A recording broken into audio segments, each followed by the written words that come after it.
똑똑똑! 박봄의 똑똑똑 사회문화 세 번째 시간입니다.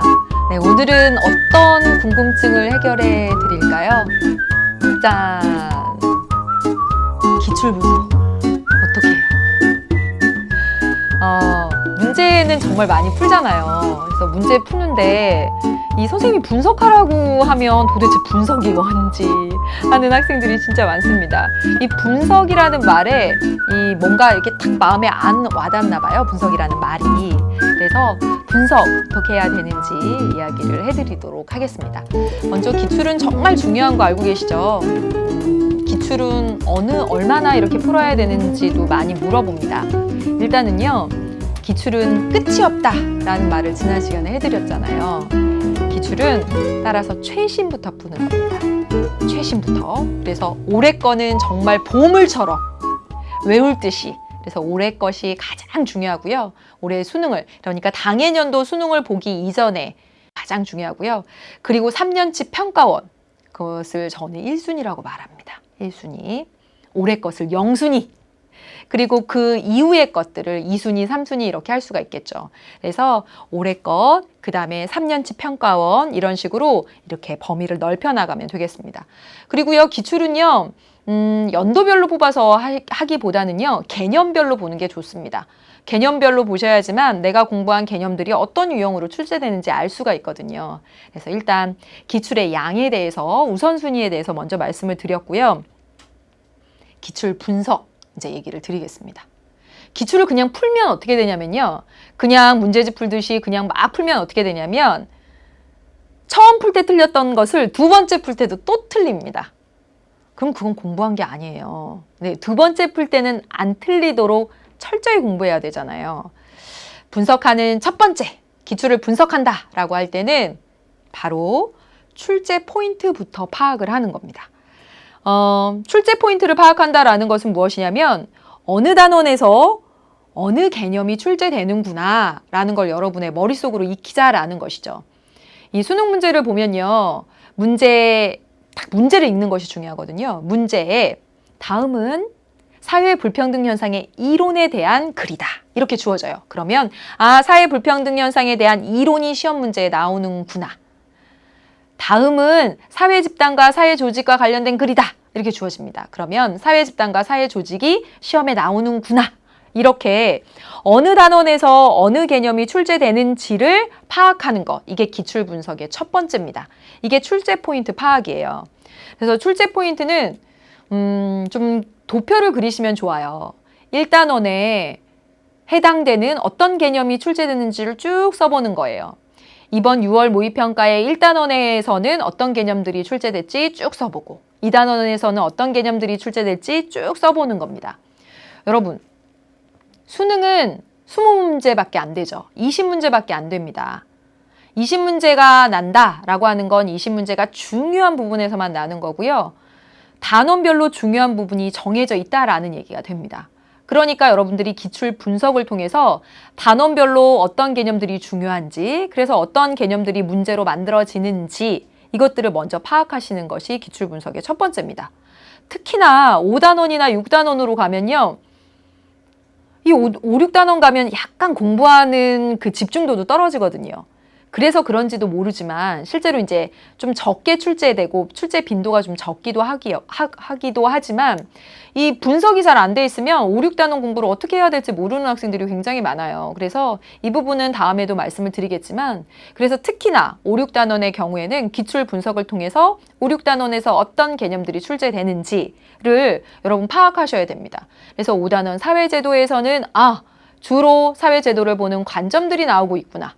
6단원에서는 사회변동과 관련해서 여러 가지 개념들이 있지만 주로 사회변동과 관련된 이론들이 나오고 있구나. 이런 식으로 여러분들이 어떤 개념이 어느 단원에서 어떤 개념이 출제되는지를 파악하는 것, 그게 첫 번째입니다. 두 번째, 기출 분석한다 라고 할 때는 문제 유형을 보는 겁니다. 즉 무슨 말이냐면 이 문제 유형을 본다라고 하는 건 우리가 개념 공부 진짜 열심히 했잖아요. 그러면 그 개념 공부한 내용들이 어떤 식으로 문제로 만들어져서 물어보는지 그 유형을 파악하는 겁니다. 그래서요, 우리 지난 시간에 6월 모의평가와 수능 특강의 연계 이런 것들을 많이 말씀드렸으니까 6월 모의평가 문제를 똑같이 이번에는 기출로 연결해서 말씀을 드릴게요. 6월 모의평가에 일탈이론을 물어보는 문제가 나왔다라는 거죠. 표를 통해서. 이렇게 물어보는 식, 일탈이론을 다음과 같이 표를 통해서 물어보는 식, 예, 아니요 라고 만들어서 표를 통해서 물어보는 식은 이번 6월 모의평가에 처음 나왔느냐? 아닙니다. 아닙니다. 무려 작년 9월 모의평가에도 뭐 좌우, 가나다가 ABC 뭐 이렇게 바뀌었을 뿐이지 똑같은 형식으로 그 일탈 이론들을 물어보고 있습니다. 즉 일탈 이론을 잘 알고 있는지 물어보는 문제 유형이 이와 같이 만들어지는구나 이런 것들을 확인하는 것이 기출 분석입니다. 또한 지난 시간에 우리 6월 모의평가 문제 가운데 사회조사과정 문제 쉬운 문제 아니라고 말씀드렸죠. 독립변수, 종속변수 찾아야지. 또 사회문화에서 뭐 그래프가 막 튀어나오지. 이러니까 쉽지 않은 문제라고 말씀드렸잖아요. 그래서 이런 문제들 그러면 정말 생소하게 6월 모의평가 처음 튀어나왔냐, 올해 처음 나왔냐. 그게 역시 또 아니라는 겁니다. 이런 문제 형식은요, 역시 몇 년 전에도 나왔습니다.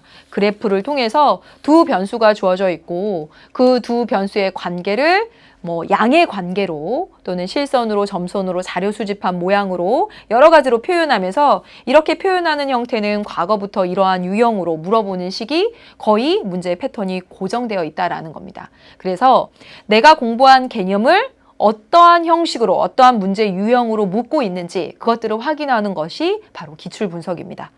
그 다음에 정말 중요한 것이죠. 바로 기출 분석한다라고 할 때는 그냥 문제를 푸는 것이 아니라 세 번째, 선지의 표현들을 잘 살펴보는 겁니다.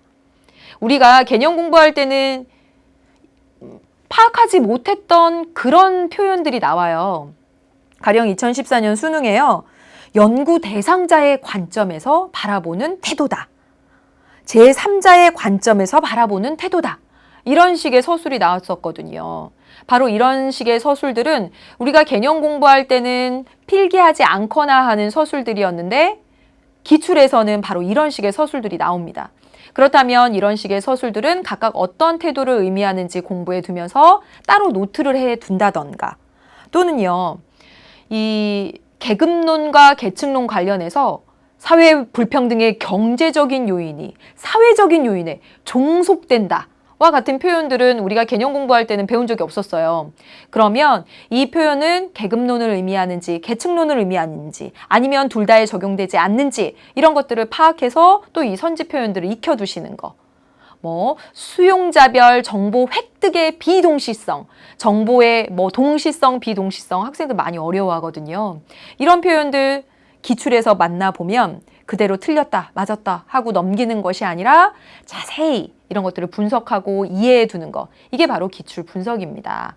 그래야지만 이회독해서 기출 문제를 다시 풀 때는 절대 틀리지 않는 거죠. 오늘의 솔루션을 보도록 하겠습니다. 첫 번째, 기출 분석이란 출제 포인트를 파악하는 것이다. 어느 단원에서 어느 개념이 나오는지를 보는 것이다.